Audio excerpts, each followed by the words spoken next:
बिस्मिल्लाहिर्रहमानिर्रहीम अस्सलाम वालेकुम। तो कैसे वीवर्स, मैं उम्मीद करती हूँ आप सब लोग ठीक होंगे। तो अल्हम्दुलिल्लाह मैं भी बिल्कुल ठीक हूँ।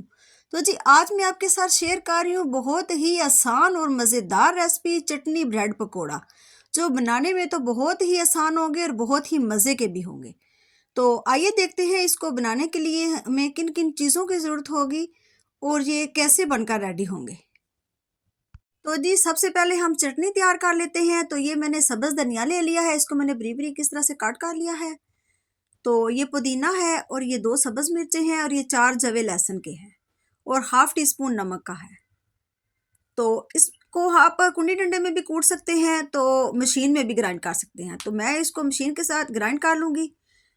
1 से 1.5 चम्मच पानी डाल के तो मैं इसको ग्राइंड कर लूँगी। तो अगर आपने कुंडी डंडे में कूटना है तो फिर आपने पानी नहीं इसमें शामिल करना, आपने वैसे ही कूट लेना है, क्योंकि मशीन में पानी के बगैर फिर ग्राइंड नहीं होता है। तो ये मैं सारी चीज़ें इस जग में डाल के, तो 1 से 1.5 चम्मच पानी डाल के तो मैं इनको ग्राइंड कर लूँगी अच्छे से।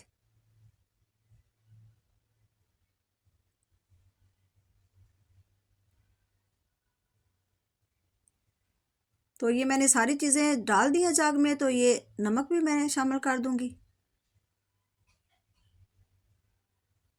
तो अब मैं इस मशीन के साथ अच्छे से इसको ग्राइंड कर लूँगी।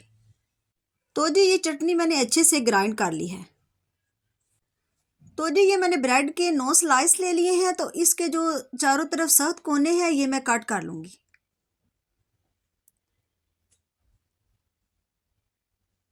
ये इस तरह से मैं कट कर लूँगी। सारे पीसों को मैं इसी तरह से कट कर लूँगी।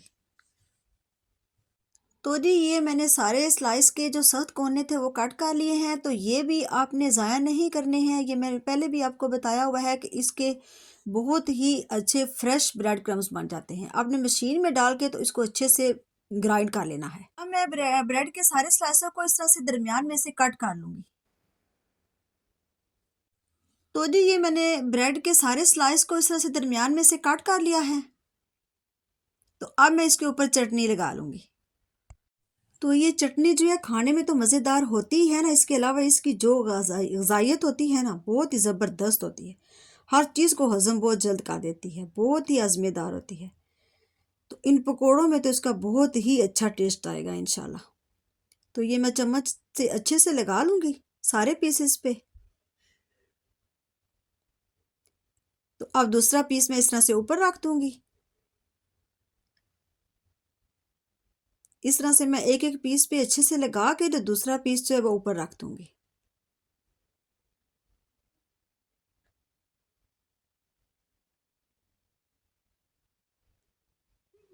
ये इतनी मज़े की पकोड़ों में लगेगी ना माशाल्लाह।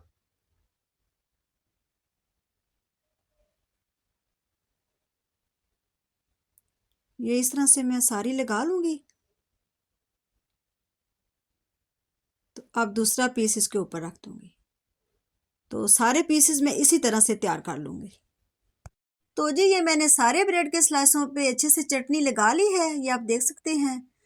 तो अब इसके ऊपर लगाने के लिए हम बैटर तैयार कर लेंगे। तो सबसे पहले ये मैंने 3 मेरे पास बड़े साइज़ के आलू थे, जिसको मैंने इस तरह से बारीक बारीक कट कर लिया है।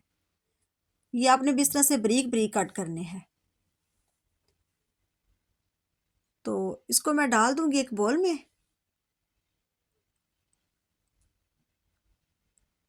तो ये एक मेरे पास बड़े साइज़ की प्याज थी, इसको भी मैंने इस तरह से बारीक बारीक काट कर लिया है, ये भी शामिल कर देंगे। और ये सब्ज़ मिर्चें हैं, इसको भी मैंने बारीक बारीक कटिंग कर ली है, ये भी शामिल कर देंगे। और ये पालक है, तो इसको भी मैंने आप देख सकते हैं बिल्कुल बारीक बारीक काटा है। अपने सारी चीज़ों को बारीक काटना है। तो ये सब्ज़ धनिया है। तो जी ये मेरे पास सूखा धनिया है, इसको मैंने कुंडी डंडे में कूट लिया है इस तरह से मोटा मोटा दरदरा सा। आपने भी इस तरह से कूट कर डालना है, इस तरह से बहुत ही अच्छी खुशबू आएगी। तो ये मैंने तकरीबन 1.5 टेबल स्पून डाला है इसमें।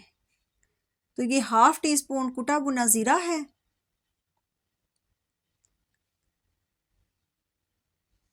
और ये हाफ़ टी स्पून कुटी लाल मिर्च है। और ये हाफ़ टी स्पून हल्दी है, हाफ़ टी स्पून ही गरम मसाला है। तो अब इन सारी चीज़ों को अच्छे से मिक्स कर लेते हैं। तो ये थोड़ी सी मैंने कश्मीरी लाल मिर्च डाली है कलर के लिए। तो नमक मिर्च आपने अपने टेस्ट के हिसाब से डाल लेना है जितना आपको पसंद है। तो अब इन सारी चीज़ों को अच्छे से मिक्स कर लेंगे। तो अब इसमें मैं ये बेसन भी ऐड कर दूंगी।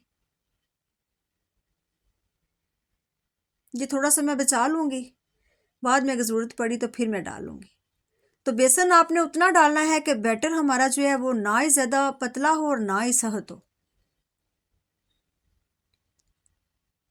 दरमियाना सा हमने बैटर बनाना है ताकि ब्रेड के ऊपर अच्छा सा लग जाए। तो अब मैं इन सारी चीज़ों को अच्छे से मिक्स कर लूँगी। तो अब मैं थोड़ा थोड़ा पानी साथ साथ डालती जाऊँगी और अच्छे से मिक्स कर लूँगी।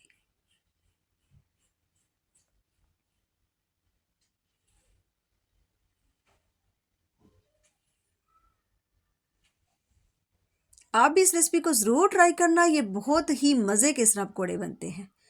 तो ये मैं बाकी का भी डाल दूँगी, सारा मैंने डाल दिया है। ये तकरीबन मेरे पास 2 कप थे बेसन के, तो मैंने सारे ये ऐड कर दिया है। तो जी ये बैटर हमारा रेडी हो गया है, मैंने अच्छे से मिक्स कर लिया है, ये इस तरह का होना चाहिए। तो अब मैं इसको सारे ब्रेड के स्लाइस के ऊपर लगा लूँगी। इस तरह से मैं अच्छे से दोनों साइडों पे लगा लूँगी।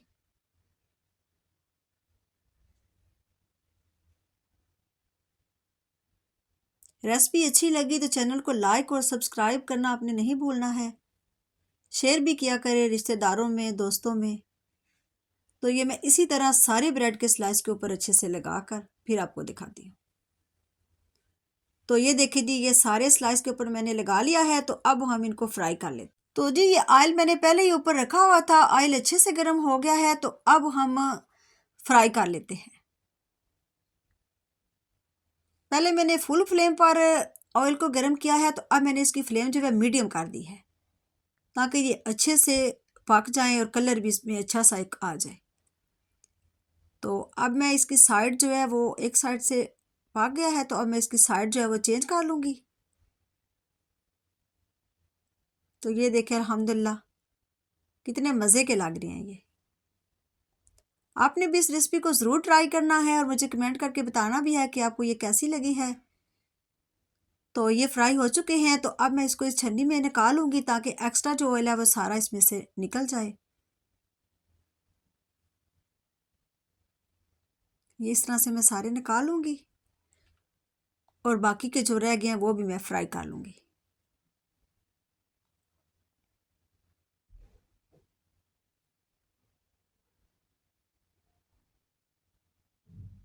और ये मैंने बाकी के भी डाल दिए हैं, ये भी इसी तरह फ्राई कर लेते हैं।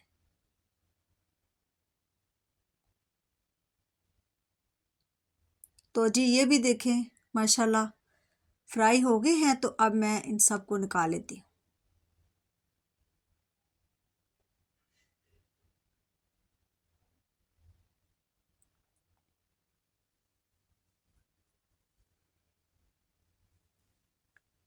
तो ये मैंने सारे निकाल लिए हैं।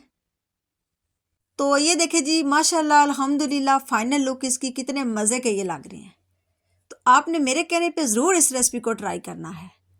तो चटनी तो ऑलरेडी इसमें लगी हुई है। तो अगर आप केचप के साथ सर्व करना चाहते हैं तो आप केचप के साथ कर लीजिएगा, बहुत ही मज़े के ये लगेंगे। ये मैं आपको कट करके दिखाती हूँ। ये देखिए माशाल्लाह कितने मज़े के ये लग रहे हैं। ये इस तरह से आप केचप से लगा के भी खा सकते हैं। तो अल्लाह ताला बरकत दे हमारे खानों में, आपके खानों में, रिस्क में। तो कल फिर मिलेंगे इंशाअल्लाह एक और मज़ेदार सी नई रेसिपी के साथ। तो तब तक के लिए अल्लाह हाफिज़।